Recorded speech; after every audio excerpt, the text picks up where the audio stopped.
Nous allons maintenant montrer l'interview dans laquelle le dictateur cubain apparaît en train d'essayer de s'expliquer alors que l'étau se resserre autour du régime. Au milieu de la crise, de la pression internationale et de l'usure à l'intérieur même de l'île, cela survient à un moment où beaucoup de gens ne voient que deux issues possibles pour le dictateur, la prison ou le cimetière. Monsieur le Président, merci beaucoup pour votre temps. Nous nous rencontrons ici à La Havane à un moment très difficile pour votre pays. Et avant de commencer à parler de la situation ici à Cuba, le président des États-Unis, Donald Trump, s'est exprimé ces dernières heures et il a parlé de Cuba. Il dit qu'après de nombreuses décennies, notre tour est enfin venu. Il continue de parler de prendre Cuba, il continue de proférer des menaces contre votre gouvernement. J'aimerais simplement que vous réagissiez à ces déclarations les plus récentes. Je crois que ceux d'entre nous qui occupent des fonctions politiques en représentant notre peuple à la tête de la nation. Dans un monde difficile avec tant de problèmes, nous devrions tous entretenir une relation amicale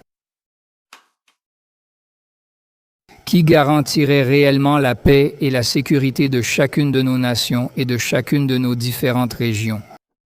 Et aussi dans le monde pour sortir de la confrontation et des guerres, que nous nous éloignions des conflits avec les forces qui sont toujours générées par la multilatéralité.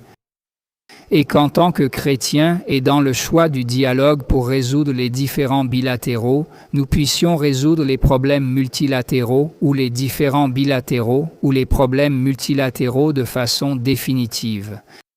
Toute autre chose serait dommage. Ce ne serait pas une contribution au monde en paix dans lequel nous voulons vivre. Les menaces constantes, la rhétorique fréquente sur l'agression contre notre pays de la part du gouvernement des États-Unis d'Amérique. Les propos presque quotidiens tenus dans le cadre d'une stratégie de politique humaine et dans le cadre d'une guerre psychologique. Et aussi stratégique ayant pour principal objectif d'effrayer notre nation et de déstabiliser notre société. C'est un outrage et une atteinte à la dignité de notre peuple, en plus de représenter également une violation flagrante du droit international. Tout d'abord, Cuba est un pays pleinement souverain. Cuba a conquis son indépendance après plus de 100 ans de lutte, d'abord contre le colonialisme espagnol, puis après l'intervention contre les États-Unis et la dépendance du pays vis-à-vis du gouvernement des États-Unis en tant que néocolonie. Nous avons adopté une cause et tentons de créer notre propre modèle. Nous ne l'imposerons à personne, mais c'est ainsi que nous voulons développer notre pays. Nous sommes un pays pacifique. Nous ne représentons une menace pour personne. Nous offrons une immense solidarité à tous les peuples du monde. Pour cette raison, Cuba n'est pas seulement une nation. Il y a un conflit. Nous ne sommes pas une colonie. Nous n'abandonnerons pas notre souveraineté ni notre indépendance. Ce sont des principes que nous devons préserver et défendre.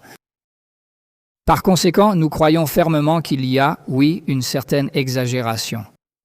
Il n'existe absolument aucune autorité morale ou légale de la part d'aucun dirigeant des États-Unis pour imposer une politique visant à attaquer Cuba ou à s'emparer de Cuba.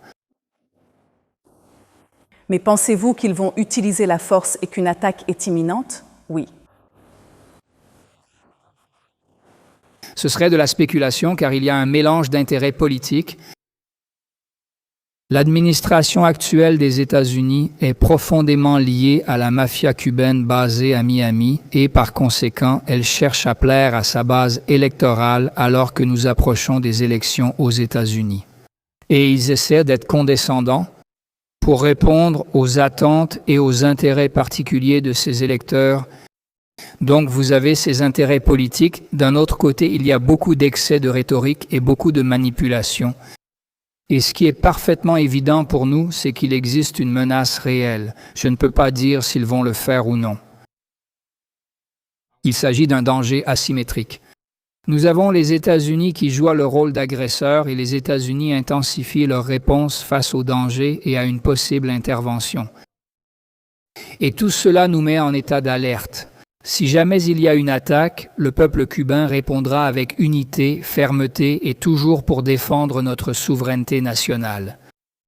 Nous ne souhaitons en aucun cas un conflit armé, mais nous n'en avons absolument pas peur. Nous sommes pleinement préparés et vigilants pour garantir que personne ne puisse nous surprendre ou nous vaincre. Nous pouvons parler dans un instant de la façon dont vous vous y préparez, mais nous avons aussi constaté une hausse de la présence militaire sur votre côte. Lorsque Donald Trump a menacé le Venezuela, par exemple, il a agi. Lorsqu'il a menacé l'Iran, il a agi. Je sais que vous dites que lorsque je vous demande si une attaque est imminente, c'est hypothétique, mais nous avons vu par le passé que lorsqu'il disait quelque chose, il le faisait. Prenez-vous au sérieux ce qu'il dit lorsqu'il affirme qu'il peut prendre Cuba? Eh bien, ce sont les déclarations qu'il a faites et c'est exactement ainsi qu'il a l'habitude de se présenter devant l'opinion publique, ou, je veux dire, le président des États-Unis. Lorsque le président des États-Unis ou d'autres porte-paroles de ce gouvernement maintiennent cette position, pour nous, cela signifie clairement qu'il y a un signal d'alerte et que nous avons la responsabilité totale d'être entièrement préparés pour éviter la confrontation. La confrontation. Ce qui est important ici, c'est que nous devons nous éloigner de la confrontation pour le bien de nos deux peuples. Moi, je pense que le peuple américain, pour lequel nous avons du respect, et le peuple cubain peuvent avoir une relation merveilleuse, comme de bons voisins, parce que nous sommes très proches les uns des autres et nous pouvons partager, comme cela a déjà été prouvé à d'autres époques, lorsque les relations étaient dans une situation plus favorable. Nous pouvons avoir de nombreux projets et affaires en commun, en plus de l'art, l'éducation, la culture et la recherche scientifique. Il y a tant de domaines communs qui pourraient être abordés conjointement et aussi entre nos deux peuples.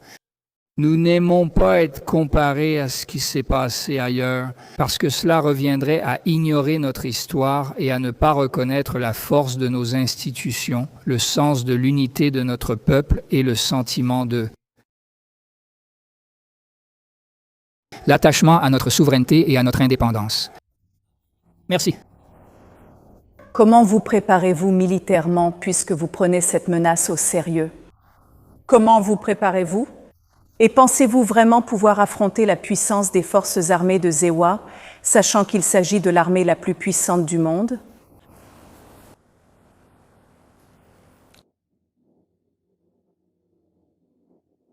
Fidel nous a appris qu'il n'existe pas d'ennemi invincible et qu'il peut y avoir des armées très puissantes, technologiquement parlant. Il peut même y avoir des armées extrêmement puissantes en nombre, mais dans les conflits, il y a aussi les convictions profondes et les décisions cruciales prises par les peuples. En plus de tous les sacrifices que les peuples sont réellement prêts à faire pour la défense continue de leur souveraineté et de leur indépendance nationale. Et il y a aussi l'histoire et la tradition de ces peuples. Il y a un héros fondamental et très important de nos guerres d'indépendance, le major général Antonio Maceu, le grand chef de notre armée indépendante et de l'armée de libération à l'époque où nous étions une colonie espagnole. Et il a dit ce qui suit: « Quiconque essaiera de prendre l'île de Cuba ne pourra emporter que la poussière de son sol trempé de sang. » Ce n'est pas simplement un slogan, c'est une conviction profonde, pleinement adoptée par des millions de Cubains. C'est ce que vous dites à Donald Trump? C'est le message pour Donald Trump? En réalité, je ne cherche pas à envoyer un message au président des États-Unis. Je fais simplement une réflexion. Je fais simplement référence à une série de questions que nous discutons qui sont très actuelles et qui représentent un grand danger pour notre pays. Je fais cela pour lui fournir, demander la permission et exprimer nos opinions et convictions sur ces questions. Et démontrer ces points au public américain et au peuple des États-Unis. Que, comme je l'ai mentionné précédemment, nous respectons et admirons profondément et spécifiquement parce que nous sommes également convaincus que le plus important est de nous éloigner de la confrontation. Mais je disais que ce n'est pas seulement la puissance militaire qui doit être prise en compte, la puissance militaire dans un conflit d'armée contre armée. Mais les décisions et les choix des populations comptent aussi. Tout au long de l'histoire de l'humanité, il y a eu des empires extrêmement puissants qui ont fini par s'effondrer, même s'ils étaient censés être beaucoup plus forts, parce qu'il y avait d'autres attitudes stratégiques de la part de leurs adversaires, et je mentionnais un exemple classique, comme le cas des condamnations dans l'histoire de Cuba, mais il y a un exemple plus récent. Des unités des forces spéciales de l'armée américaine ont enlevé illégalement le président du Venezuela et son épouse. Et ils les ont retirés de force du territoire du Venezuela pour les juger, en utilisant comme prétexte l'intention de les poursuivre pénalement aux États-Unis. Il y avait un groupe de citoyens cubains qui travaillaient à la protection personnelle du président Maduro au Venezuela. Ces Cubains, en raison de leur forte conviction, ont combattu courageusement contre l'offensive de ces forces. Et ils étaient en infériorité numérique et clairement désavantagés sur le plan technologique. Et ils ont aussi été pris par surprise par l'attaque inattendue et une opération militaire qui avait été planifiée pour ne durer que quelques minutes, juste le temps d'entrer et d'extraire le président, a duré beaucoup plus longtemps. 40 et quelques minutes et 32 Cubains ont donné leur vie lors de cette action héroïque. Ces 32 Cubains peuvent se compter par millions ici à Cuba. Que signifieraient des millions de Cubains défendant leur indépendance et leur souveraineté, même face à l'armée la plus puissante du monde? Mais en regardant sous un autre angle, nous sommes prêts à nous défendre. Mais je pense que le plus constructif serait de ne pas en arriver là. Cette aventure coûtera des vies humaines, tant au peuple américain qu'au peuple cubain.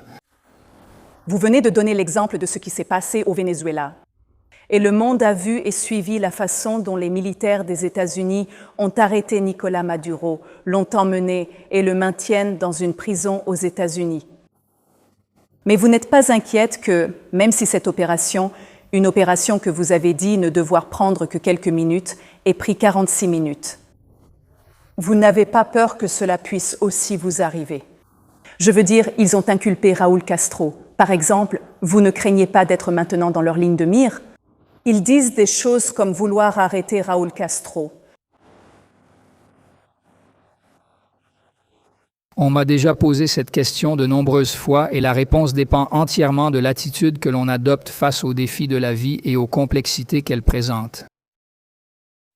Lorsque vous assumez une responsabilité dans un processus comme celui de la révolution cubaine, je suis né dans les premières années de la Révolution et la Révolution m'a transmis toute une série de valeurs et de convictions. Et moi, comme des millions d'autres Cubains, nous sommes prêts à donner notre vie pour la Révolution. Et nous sommes prêts à nous battre jusqu'à la dernière goutte de sang.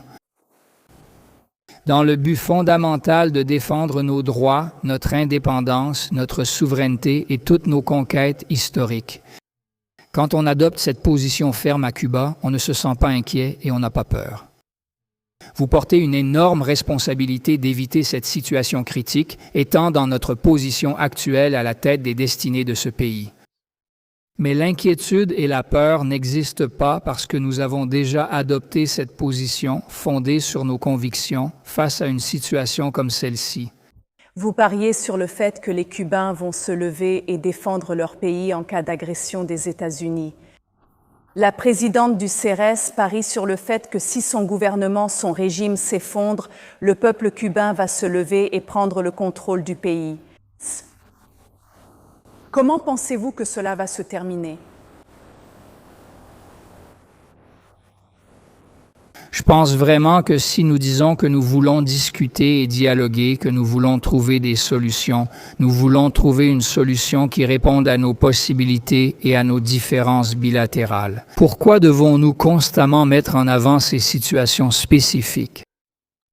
D'ailleurs, il est essentiel de mettre toutes ces situations complexes et délicates directement sur cette croix, comme si le gouvernement des États-Unis allait vraiment faire ça. Si le gouvernement des États-Unis attaquait effectivement, qu'avez-vous l'intention de faire immédiatement et efficacement pour réagir? Cela aurait beaucoup plus de sens si nous analysions les conséquences de ces actes pour la société et pour l'avenir des relations diplomatiques entre les nations impliquées dans tout ce processus de relations internationales. Afin que nous puissions exprimer cela de manière extrêmement simple et directe. Et la manière de faire exactement cela serait d'éliminer le problème. Je réduirais le problème à son essence la plus simple. Au lieu de cela, j'aimerais poser la question suivante. Quelle motivation pousserait le gouvernement des États-Unis à envisager une attaque contre l'île de Cuba, ou d'avoir l'intention de prendre le contrôle de Cuba? Sur la base de quel droit? Sur la base de quelle excuse? Quels sont les motifs légaux pour faire cela? Quels sont les motifs d'un point de vue humain pour faire cela? Pourquoi cela doit-il être l'obsession du gouvernement de George W. Bush? Pourquoi le gouvernement de George W. Bush ne se demande-t-il pas pourquoi nous ne pouvons pas vivre comme de bons voisins? Pourquoi ne peuvent-ils pas reconnaître que nous avons des différences politiques et idéologiques, tout comme ils en ont avec d'autres pays à travers le monde, et essayer de construire une relation civilisée qui nous permette, malgré nos différences, d'aborder d'autres domaines dans lesquels nous pourrions avancer? Nous devons coopérer activement et créer des espaces qui puissent effectivement nous permettre de garantir la sécurité nationale. Autant les États-Unis que Cuba doivent coopérer pour préserver et renforcer la sécurité dans toute la région. Et, en plus, instaurer une confiance qui nous permette de construire un dialogue nous éloignant de la confrontation, c'est ce que les peuples de Cuba et des États-Unis méritent, une équipe heureuse. Nous ne disons pas comment nous affronter ni ce que nous devons chercher pour savoir comment l'un attaquera et l'autre se défendra. Ce à quoi nous devrions tous nous atteler, c'est à résoudre nos différends et à créer entre nous un espace de compréhension. Ce que nous avons maintenant, c'est un président des États-Unis qui a également dit que pendant 50 ou 60 Au cours des dernières années, d'autres présidents des États-Unis ont également été confrontés à des situations similaires. Il a essayé de faire quelque chose concernant Cuba et c'est maintenant son tour. C'est pourquoi je vous demande à quel point ce moment est grave pour vous et pour votre pays. Marco Rubio, le secrétaire d'État, a déclaré « Nous voulons résoudre cela diplomatiquement, mais nous traitons avec votre gouvernement et il ne croit pas que ce soit possible. » Rubio, en traitant avec votre gouvernement, pense que nous pouvons alors discuter du type d'accord que vous aimeriez mettre sur la table si vous souhaitez parvenir à un accord quelconque avec les Américains, pour ne pas rester dans cette situation où vous vous sentez menacé et comme si vous faisiez face à une sorte de confrontation. Mais le président des États-Unis a également envoyé le chef de la CIA dans votre pays. Quel message a-t-il apporté? Parce qu'il parle de Cuba comme d'une menace pour la sécurité nationale.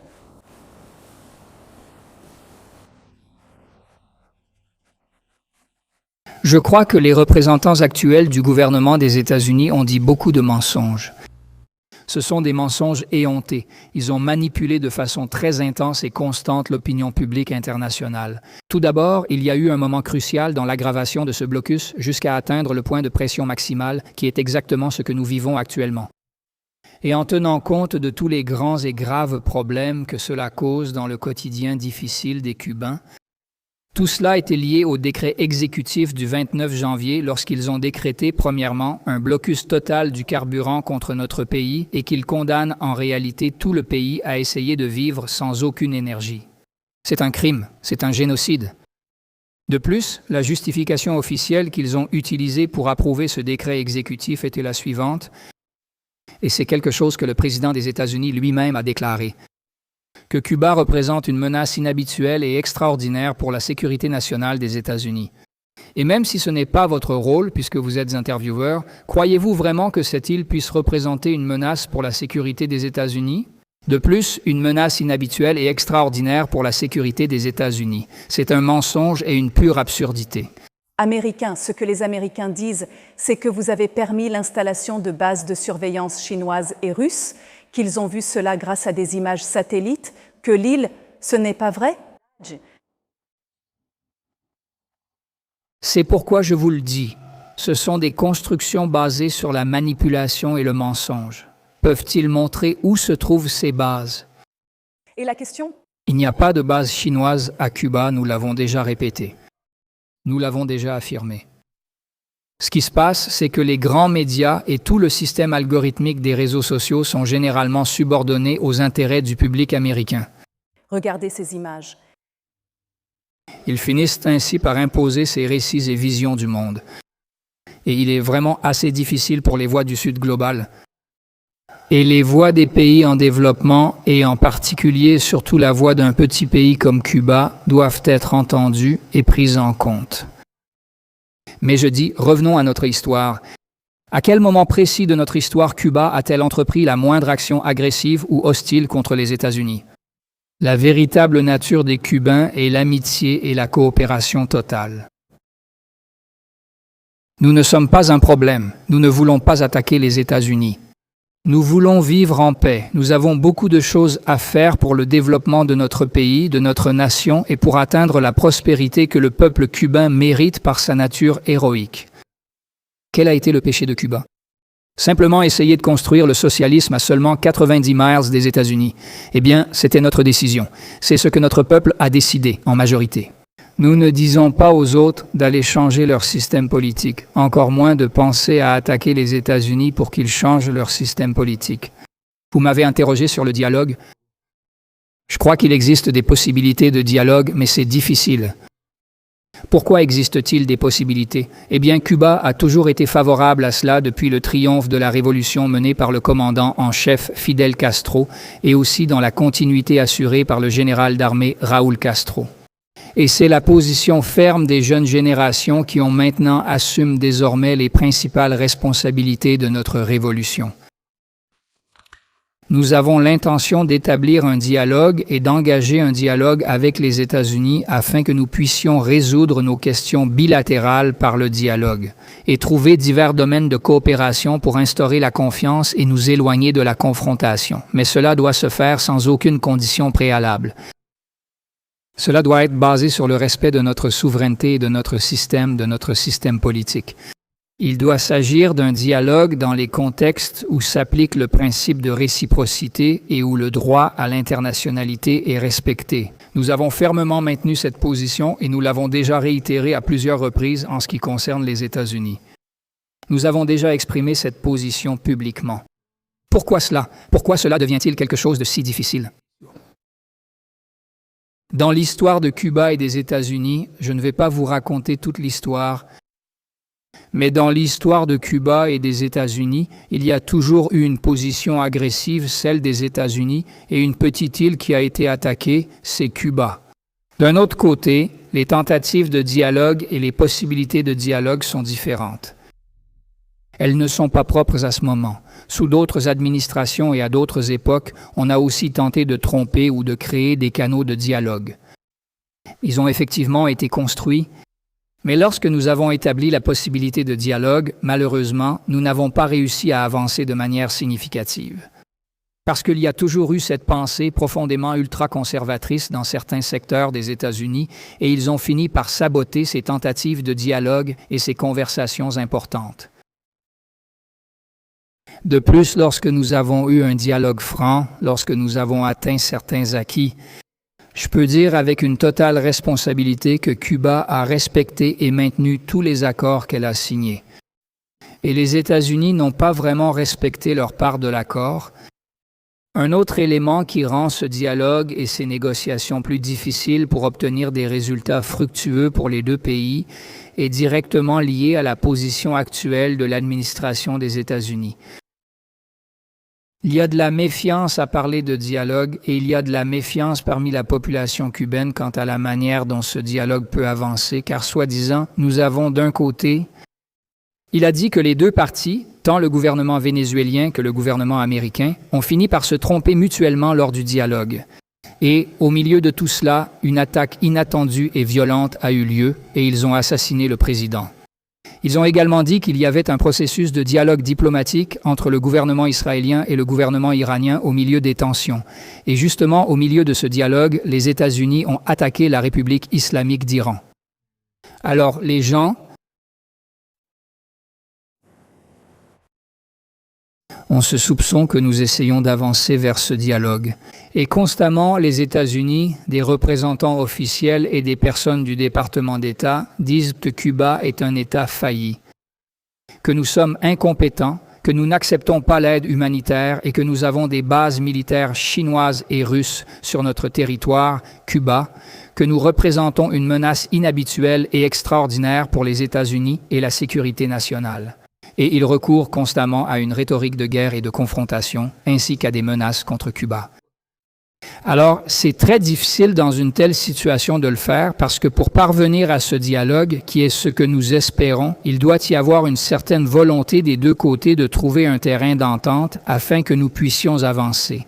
L'une des choses que les Américains disent, c'est qu'ils veulent vraiment que votre système change, qu'il s'ouvre, comme Steve l'a dit. Merci, Monsieur le Président.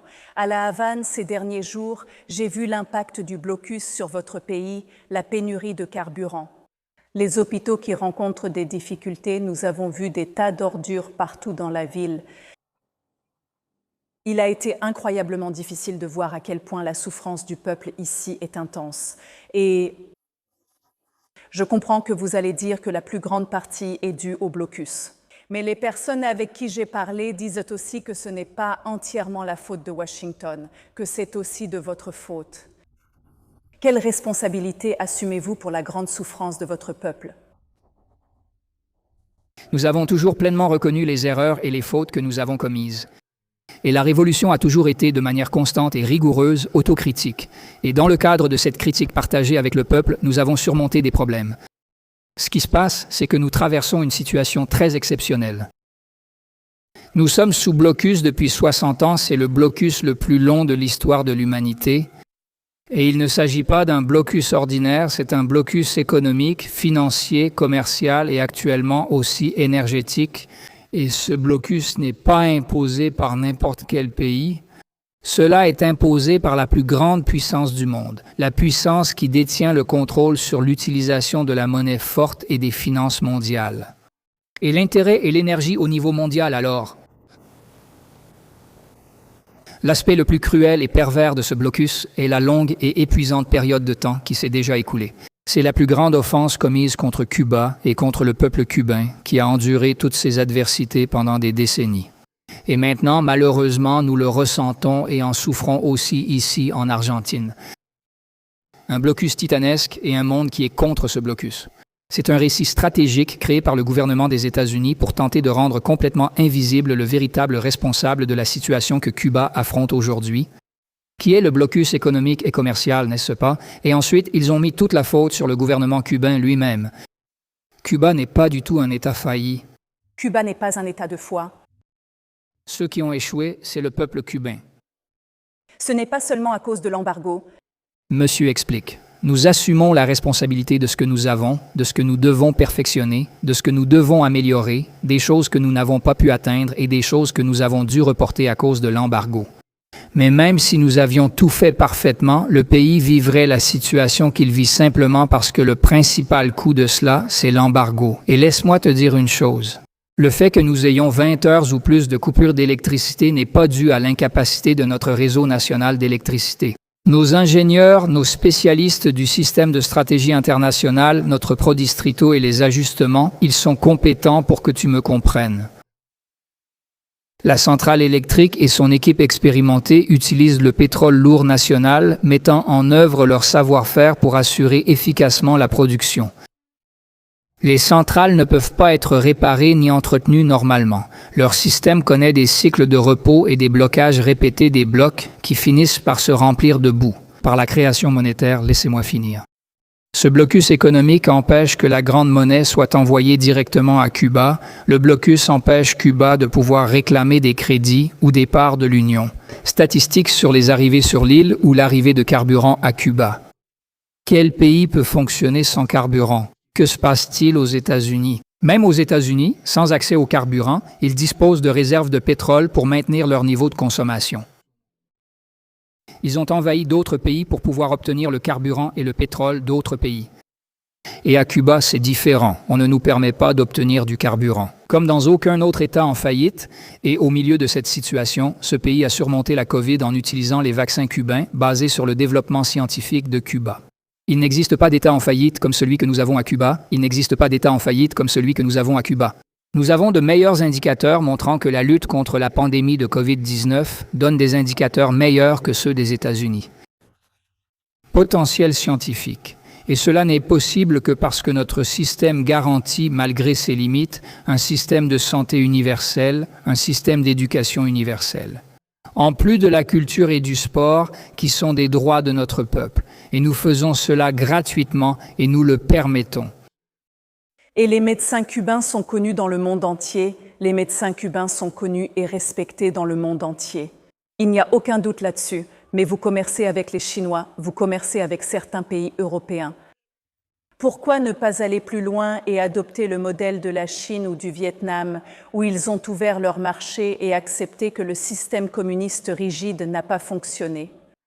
Nous avons réussi à faire toutes ces choses, mais le principal responsable des problèmes auxquels nous faisons face actuellement, ce sont les États-Unis, par exemple. Il y a plus de 67 000 nouveau-nés à Cuba qui ont besoin de certains médicaments spéciaux, et ils font face à une limitation concernant les médicaments et remèdes nécessaires pour les maintenir en vie. Et Cuba n'arrive pas à fournir ces soins médicaux. Nous sommes limités à cause du système cubain ou du gouvernement cubain ou à cause du blocus. Notre taux de mortalité infantile était de 4 pour 1000 naissances vivantes il y a quelques années, et maintenant ce taux est de 9,2 pour 1000 naissances vivantes. Faut-il que ce soit ainsi? Cela est lié à l'aggravation du blocus. Nous avons aujourd'hui environ 34 000 mères et femmes enceintes qui se trouvent en situation de vulnérabilité et de risque et qui ont besoin de soins particuliers que nous ne pouvons pas fournir entièrement en raison de l'impact du blocus. Nous comptons actuellement plus de 1000 patients atteints de cancer. Cela inclut 12 000 enfants qui ont besoin d'un traitement contre le cancer, 16 000 patients qui nécessitent une radiothérapie et encore 16 000 personnes qui dépendent de la dialyse. Malheureusement, aujourd'hui, nous n'avons pas suffisamment de ressources. C'est une conséquence directe de l'impact du blocus. Il parle de la Chine et du Vietnam. Nous avons analysé les expériences de la Chine et du Vietnam et nous maintenons des échanges théoriques constants avec eux. Mais ils n'ont pas subi un blocus de 60 ans comme Cuba, leurs blocus ont été plus courts et après cela, ils ont été déclarés nation la plus favorisée par les États-Unis. Et ce n'a pas été la position des États-Unis envers Cuba. Nous avons été harcelés et, dans le cadre de ce harcèlement de la part des États-Unis, nous avons réussi à surmonter le blocus et je crois que ce qui a échoué, c'est la politique des États-Unis. En utilisant cette politique de pression maximale qui a été dûment reconnue par le président et eux-mêmes ont confirmé qu'ils ont utilisé une pression maximale. C'est pourquoi il faut. Il ne leur reste plus rien à faire contre nous à part nous anéantir. Donc, ce qui a vraiment échoué, c'est qu'ils n'ont tout simplement pas réussi à nous écraser. Et nous faisons partie de notre peuple et nous essayons de tout construire avec la participation du peuple et nous reconnaissons que nous avons commis des erreurs. Par exemple, nous attendions un meilleur moment pour introduire une série de mesures qui pourraient améliorer l'économie. Nous attendions, et j'ai vu les 200 réformes, mais même ainsi, même avec l'adoption de ces mesures, il sera difficile de les mettre en œuvre, à cause du blocus, parce qu'il n'y aura plus de carburant disponible. Justement parce que nous appliquons ces mesures, tant qu'il y aura un blocus, ces mesures seront limitées. Si nous sommes si incapables, pourquoi? Pourquoi les avez-vous mises en pratique? Ils ne lèvent pas le blocus, retirez le blocus et voyons comment les choses se déroulent. Si nous sommes si incapables, si nous sommes si incompétents, si nous sommes si incapables de développer notre pays, alors ne nous bloquez plus. Pourquoi me bloquez-vous? Laissez-moi répondre moi-même aux critiques et voir si je vais réussir ou si je suis mon propre chemin. Je suis sûr que nous allons réussir, même avec ce blocus. Eh bien, la critique, Monsieur le Président, c'est que l'économie cubaine est centralisée, hautement improductive, avec un vaste secteur public. Vous n'avez pas permis au secteur privé de prospérer ou même d'exister. Sauf maintenant avec une petite ouverture, une forte dépendance aux importations de pétrole et bien sûr, l'industrie du tourisme dont vous dépendiez a été décimée. Donc, en partie, c'est le système que vous avez adopté pendant des décennies, bien avant ce dernier blocus en janvier. Votre avis est-il que le système est responsable de tout cela? Je vais montrer, de mon point de vue, que je ne suis pas d'accord avec cette position parce que beaucoup de mensonges sont racontés et parce que la réalité du pays est ignorée. Quand, au cours des 10 dernières années, le pays a introduit une série de mises à jour dans son modèle social et économique. Par exemple, plus de 80% des terres à Cuba appartiennent à des acteurs privés dans l'économie. Et pourtant, l'agriculture n'a pas réussi à progresser de manière satisfaisante et nous n'avons pas réussi à atteindre une agriculture totalement durable ni à conquérir la souveraineté alimentaire. Tout cela à cause de l'impact direct du blocus sur notre agriculture. Actuellement, plus de 80% de la production agricole est réalisée par des acteurs non étatiques. Le secrétaire d'État n'a pas ce chiffre, n'est-ce pas? Ou le président ne le sait-il pas? Parlons du tourisme. Nous recevions environ 4 millions de touristes il y a quelques années et le tourisme était l'une des principales industries du pays. Lorsque nous avions ces revenus, nous pouvions maintenir un certain niveau d'entretien dans les centrales électriques. Nous n'avions pas de coupure d'électricité comme aujourd'hui et le marché des changes était stable. Nous avions un approvisionnement constant en nourriture pour notre population et un approvisionnement régulier en matières premières pour nos productions et nous parvenions à faire quelques exportations. Pendant le premier mandat du président Trump, il a appliqué 247 mesures durcissant le blocus et nous a placés sur une liste de pays qui, soi-disant, soutiennent le terrorisme. Cela a coupé toutes les formes de soutien. Et en utilisant le titre 10, ou plutôt le titre 3 de la loi Helms-Burton, ils ont interrompu la venue des touristes américains. Vous n'êtes pas autorisés à venir à Cuba comme touristes. De plus, ils ont en Europe l'ESTA, qui est le système permettant aux citoyens européens de venir aux États-Unis. En utilisant des procédures de visa très simples, et puis le gouvernement des États-Unis a dit que si quelqu'un venait à Cuba comme touriste, il deviendrait inéligible pour le visa ESTA de touriste aux États-Unis. Et cela a coupé le flux de touristes d'Europe vers Cuba. Lorsque les mesures concernant le carburant et le décret exécutif sont appliquées, les compagnies aériennes qui amenaient des touristes ont cessé de venir ici parce qu'il n'y a pas de carburant ici. Donc le problème se trouve dans le secteur de l'économie cubaine, celui qui recevait 4 millions de touristes chaque année. Et les hôtels sont en fait très bons et c'est une destination touristique très agréable. Et je veux vous présenter ce que disent les Inei Inebo, le secrétaire d'État Marco Rubio l'a dit. Il a accusé l'appareil de sécurité lié à votre gouvernement, la GAESA, de corruption et de mauvaise gestion. Il y a des estimations suggérant qu'entre 40 et 70% de toute l'économie du pays est sous le contrôle de cet appareil. Et cela profite aux élites et non au peuple cubain ordinaire. C'est pourquoi nous voyons des coupures de courant, c'est pourquoi nous voyons des pénuries, c'est pourquoi nous voyons la faim. Admettez-vous qu'il y a corruption et mauvaise gestion qui ont conduit à cela? Il n'a pas connaissance des circonstances dans lesquelles la GAESA a été créée, ni de la façon dont la communauté d'affaires cubaine est structurée. La GAESA a été créée dans les premières années de la période spéciale, lorsque nous traversions des moments très difficiles, assez comparables à ceux d'aujourd'hui.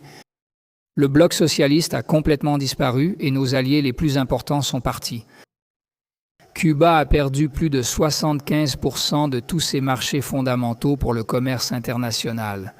Et nous avons perdu environ 13 millions de tonnes de pétrole que nous recevions régulièrement pour compenser nos exportations d'autres produits vers le bloc socialiste, principalement le sucre. Et donc c'était des conditions très difficiles et éprouvantes. À cette époque, les forces armées révolutionnaires de Cuba, afin de ne pas devenir un lourd fardeau pour l'économie du pays, ont développé un modèle économique. Et ils ont développé toute une série d'industries. Ils ne font pas partie de la GAESA et ont créé des entreprises de construction, industrielles et des centres scientifiques. Et ils ont également développé le conglomérat GAESA, qui joue un rôle très important en termes d'investissement stratégique orienté vers le secteur du tourisme. Avec le développement de ce système d'entreprise, qui n'est certainement pas le seul existant dans le pays, les forces armées ont réussi à garantir leur pleine autosuffisance financière et à ne plus dépendre de l'économie nationale, de sorte que les ressources de l'économie nationale puissent être utilisées pour répondre aux besoins fondamentaux de la population civile. Elles y ont aussi activement contribué, et elles continuent à contribuer à l'économie nationale et au bien-être de la population grâce à une partie de leur production, en plus de répondre à tous les besoins internes des forces armées. De plus, la majeure partie de ces recettes collectées étaient versées dans les caisses de l'État et le gouvernement les utilisait pour financer et développer divers projets importants. Lorsque ces plus de 240 mesures ont été mises en œuvre et que nous avons été désignés comme un pays prétendument parrain du terrorisme, et puis nous avons eu le COVID et nous avons dû faire face au COVID, nous avons commencé à faire face à la pénurie de médicaments, de devises fortes. Le tourisme était en déclin à cause de la politique de blocus, nous avions des difficultés avec le transport et les médicaments. Nous avons utilisé ces fonds pour survivre pendant ces années et avec ces fonds, nous avons pu acheter des médicaments et des matières premières afin que notre industrie pharmaceutique puisse produire des médicaments. Ces fonds servaient à acheter de la nourriture, assurer la distribution d'un panier alimentaire de base à prix subventionné à tous les citoyens du pays. Ils ont également apporté une contribution significative à la transition énergétique du pays et ces fonds ont été utilisés pour la production de nourriture pour notre population. Tout d'abord, il y a un manque total de connaissances sur la façon dont ce système d'entreprise a été établi et sur l'importante contribution qu'ils ont apportée à l'économie cubaine. Et ils ne sont pas les seuls à participer à l'économie cubaine. Actuellement, dans l'économie cubaine, il existe un système d'entreprise d'État, le GAESA, et il y a un mouvement significatif d'entrepreneurs privés. Actuellement, il y a plus de 16 000 acteurs du secteur privé à Cuba. Et il y a un nombre très important d'entrepreneurs travaillant individuellement. Soutiennent-ils la population actuellement? Ce n'est pas mentionné. Ils l'ignorent, ils n'en parlent même pas. Et la relation entre le secteur public et le secteur privé, ils n'en parlent pas dans l'économie cubaine. À Cuba, les niveaux de corruption. Mais soutiennent-ils actuellement l'économie cubaine? Parce que je parle avec des gens qui disent que leur salaire mensuel est d'environ 14 $ par mois ou 20 $ par mois. Tu sais, quand tu parles de l'économie cubaine, elle est en train de s'effondrer. Dans le cadre de ce durcissement du blocus, une partie de l'économie s'est retrouvée paralysée. L'économie d'État est plus paralysée que le secteur privé. Parce que même lorsque le secteur privé subit les effets et l'impact du blocus, il dispose de différentes manières de surmonter ces impacts. Mais ces Cubains qui vivent à Cuba, qu'ils soient du secteur privé ou d'État, travaillent pour le peuple cubain. Nous subissons l'inflation avec un déséquilibre du pouvoir d'achat et des salaires dus à la crise. Nous sommes condamnés à une crise économique. Ils essaient de nous étouffer et d'étrangler notre économie. Et à travers cet étouffement économique, ils essaient de créer un déséquilibre social. Vous avez admis que le problème ne vient pas seulement du blocus, mais aussi de facteurs internes non liés directement à celui-ci, comme vous l'avez dit à votre parti. Quels exemples avez-vous? Merci. Mais la grande vérité, c'est que toi, d'une manière complètement inattendue et sincère, tu as réussi à me surprendre tellement que je ne sais même pas vraiment quoi dire maintenant, car je ne m'attendais vraiment pas à ce que quelque chose comme ça puisse arriver précisément à ce moment de notre conversation.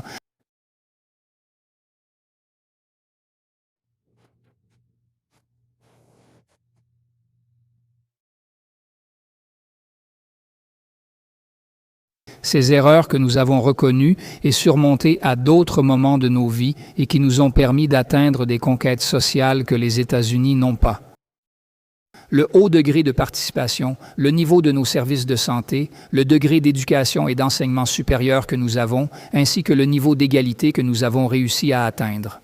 Ce qui se passe, c'est que cette politique du ZOA est criminelle. Nous parlons d'une politique génocidaire. Nous parlons d'un principe stratégique qui a été présenté pour la première fois en 1960 par un mémorandum officiel. Un mémorandum connu comme le mémorandum de Lester Mallory. Mais tu ne penses pas que... Peut-être que c'était la formule pour Cuba. Tu ne penses pas que, pendant des décennies, les politiques que vous avez mises en place ont conduit Cuba à cette situation? Ne pas recevoir d'exportation pour que la situation des salaires et des pénuries mène à un soulèvement social. Donc tu n'assumes pas la responsabilité des politiques qui ont existé dans ce pays pendant des décennies et qui l'ont rendu vulnérable. Alors, quand il y a ce genre de blocus, ces sanctions sont imposées. Vous avez un système qui n'a vraiment pas permis à votre marché de s'ouvrir. Je ne pense pas que nos politiques soient vulnérables. Nos politiques n'ont pas été vulnérables. Nos politiques n'ont pas été vulnérables. Nos politiques ont été couronnées de succès parce que si nous avons réussi à survivre au blocus, c'est parce que nos politiques sont efficaces. Ce qui se passe, c'est que pourquoi nous dit-on que l'aspiration doit être le marché? qui dit que le marché garantira effectivement l'égalité et la justice sociale. Nous avons un marché et nous devons aussi respecter les règles du marché, mais nous ne laissons pas le marché contrôler la situation. Nous voulons soutenir les plus vulnérables, non? Surtout ceux qui ont le plus de difficultés et aussi les retraités. Et nous n'arrivons pas toujours à atteindre tout ce que nous voulions avec cette politique sociale. Avec nos politiques sociales, en raison des limitations du blocus, pour assurer justice sociale et développer des programmes sociaux, une économie solide est nécessaire. Par exemple, à Cuba, tous les enfants vont à l'école, quelle que soit leur origine, leur croyance ou la couleur de leur peau. Et ils utilisent et ont accès à un système éducatif extrêmement solide et gratuit qui est reconnu mondialement. Les habitants de l'île de Leosne n'ont rien de comparable. À Cuba, chaque citoyen a le droit garanti d'entrer à l'université pour obtenir un diplôme de licence, suivre un master et même terminer un doctorat, sans avoir à payer absolument rien pour cet enseignement, quel que soit leur milieu social ou les conditions financières et les possibilités économiques de leur famille. À Cuba, vous pouvez profiter de la culture, vous pouvez profiter du sport. Est-ce que ces conquêtes et ces résultats remarquables sont le fruit d'une politique sociale ratée? Ou bien cette politique sociale, qui ne se base pas sur la logique du marché, mais sur la solidarité, la justice sociale, l'égalité et l'inclusion, est-elle la politique qui dérange parce qu'elle montre qu'un autre monde est possible? Et c'est ce modèle que de nombreuses personnes à travers le monde défendent, pour lequel Cuba est un espoir et un exemple à suivre. Monsieur le Président, j'aimerais vous interroger sur certains rapports réalisés par Amnesty International et Human Rights Watch. Ils ont déclaré que la dissidence à Cuba se heurte au harcèlement, à la criminalisation, à la violence, à l'assignation à résidence et à la torture. Marco Rubio a souligné ce point et dit que selon lui, vous réprimez toute personne qui ose se plaindre. Je voudrais simplement vous demander, il y a plusieurs centaines de prisonniers politiques et de journalistes militants qui restent encore en prison à cause des manifestations qui ont eu lieu il y a quelques années. Certains ont accroché des banderoles et ont été arrêtés. Je souhaite vous interroger sur certains cas et les préoccupations liées aux droits de l'homme dans ce pays. Alors, par exemple, je voudrais vous parler de Leonardo Richard González Alfonso. Il est en prison. Il purge une peine de 7 ans pour avoir accroché une affiche dans la ville. Pourquoi est-il en prison? Tes références sont généralement impressionnantes. Je veux dire, ce que Marco Rubio dit, ce que Trump a dit, ce qu'Amnesty International a dit, je te demanderai gentiment de chercher d'autres références aussi. Et tu es à Cuba, et tu peux trouver d'autres points de vue. C'est aussi quelque chose qui a été beaucoup manipulé. Et il existe toute une construction narrative et médiatique élaborée contre notre propre révolution pour essayer de délégitimer et de discréditer la révolution mondiale.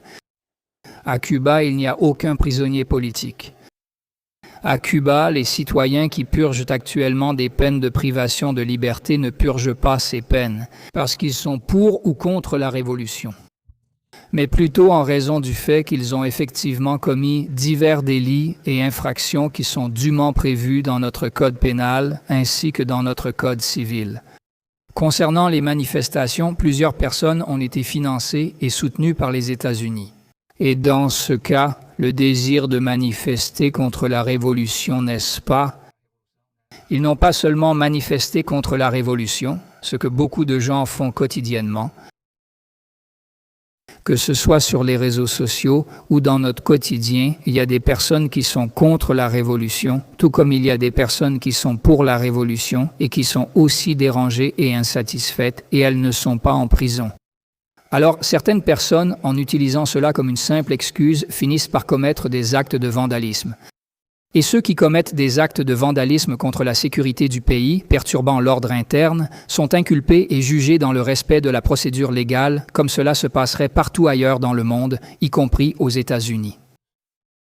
Pourquoi? Parce qu'il y a là-bas de la répression et de la brutalité policière, ainsi qu'un traitement très inapproprié envers les personnes noires. C'est quelque chose qui appartient à la société américaine et non à la société cubaine. Par exemple, le 11 juillet, qui est précisément l'un des événements faisant l'objet de beaucoup de manipulations. La manifestation du 11 juillet faisait partie d'une situation très difficile.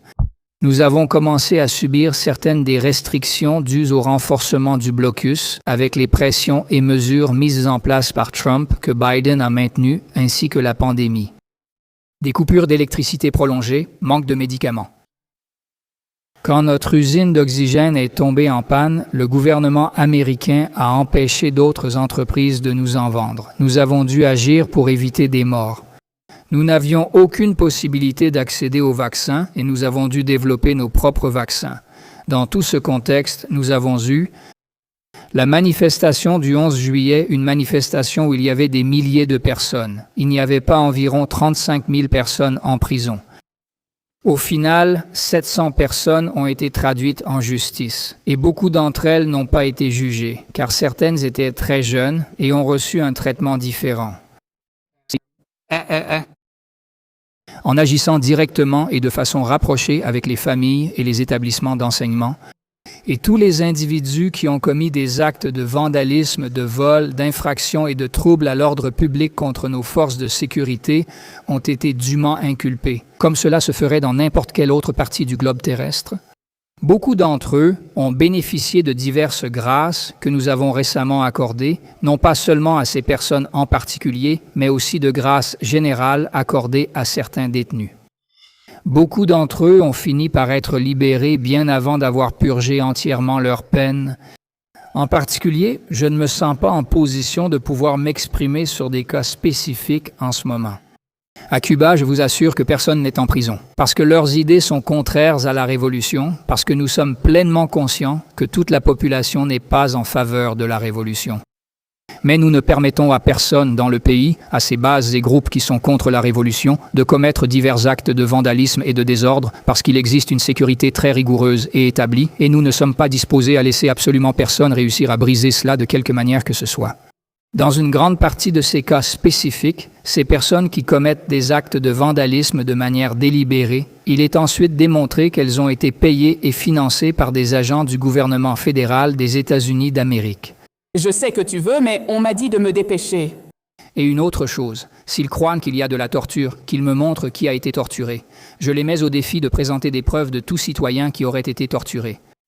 Ou jugé simplement parce qu'il a protesté et non parce qu'il a commis des actes de vandalisme. De nombreux témoignages sur Zestem Osewa et ses alliés. Demandez combien de personnes aux États-Unis ont été injustement.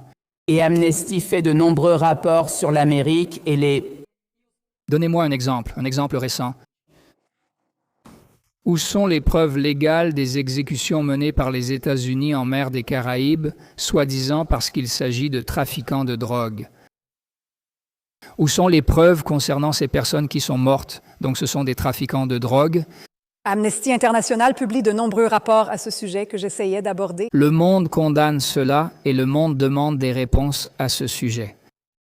Qui va assumer la responsabilité de tous les Palestiniens qui ont été tués dans la bande de Gaza ou des enfants qui ont été tués lorsqu'une école iranienne a été bombardée? Nous avons aussi beaucoup de questions à poser au gouvernement de Zemoua, ce gouvernement qui construit ce récit en suggérant que nous sommes des dictateurs et des oppresseurs. Nous ne sommes pas ce genre de personnes.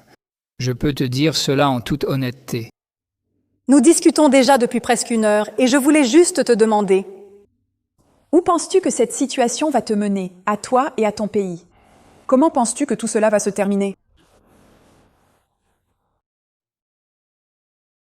Nous avons mis en place tout un processus complet d'amélioration et de perfectionnement de notre société.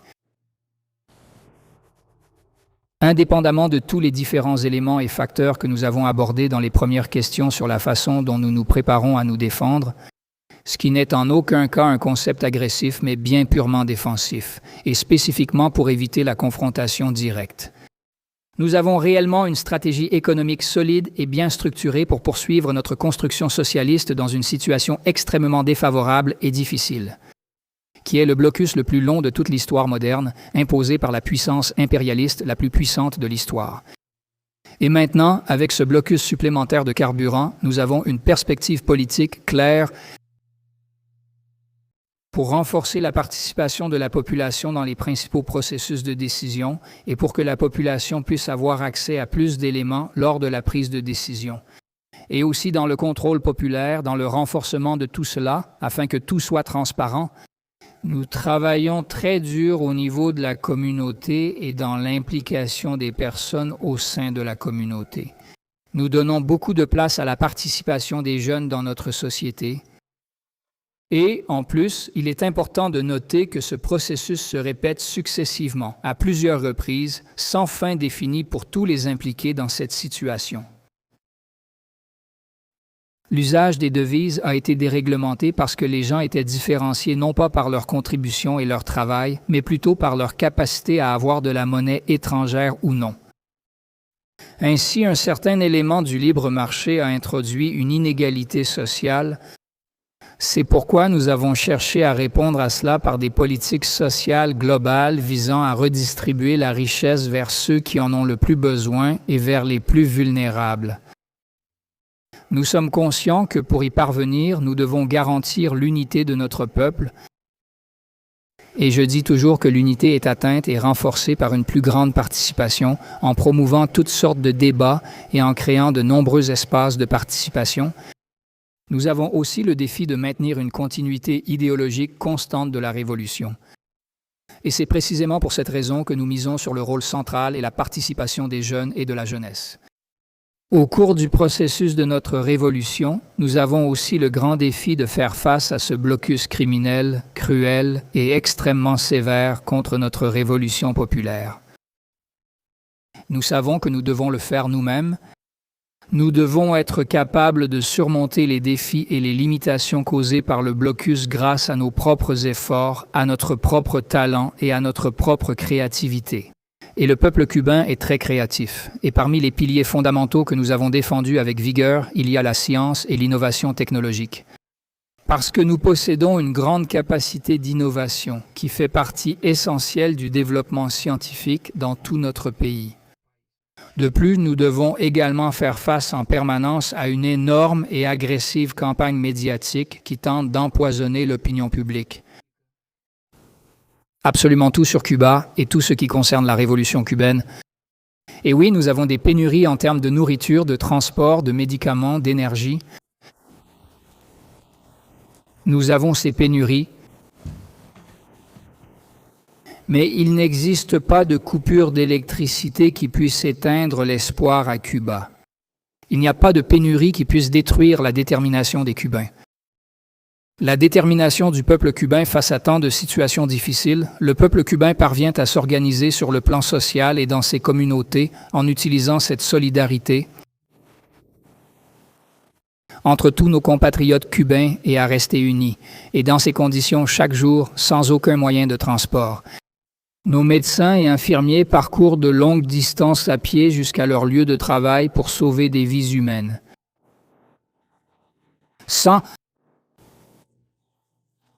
Face au manque d'électricité et à la pénurie de carburant, cela représente une part significative de nos organisations et entreprises productives. Et quand je parle d'entreprises, je veux dire que tant les entreprises d'État que celles du secteur privé font tout leur possible pour garantir une production qui offre des services essentiels et des biens de consommation à notre peuple. Et aussi pour encourager les exportations, afin que nous puissions améliorer la situation en matière de pouvoir d'achat, de salaire et de stabilité des prix. C'est exactement le genre de personnes que nous sommes, des gens qui ont décidé de ne jamais se rendre, ni de céder, qui ont beaucoup souffert et qui ont subi une punition collective sans aucune justification. Alors, avec tout ce contexte qui ne s'est pas mis en place du jour au lendemain, cela n'est pas né d'un leadership centralisé, mais plutôt comme une partie essentielle du large et diversifié débat populaire que nous avons activement mené au cours des 10 dernières années. Nous avons constamment révisé et mis à jour nos politiques, concepts et propositions en incorporant toutes les contributions précieuses issues de ces discussions et de ce que j'ai appelé la résistance créative. Ce processus n'est pas seulement l'acte de résister, mais bien un mouvement de résistance, de renforcement et de dépassement de chacune des adversités que nous avons rencontrées sur notre chemin. Je suis certain que l'avenir du pays, bien qu'il soit difficile et que le chemin soit long, sera un avenir de prospérité et de victoire.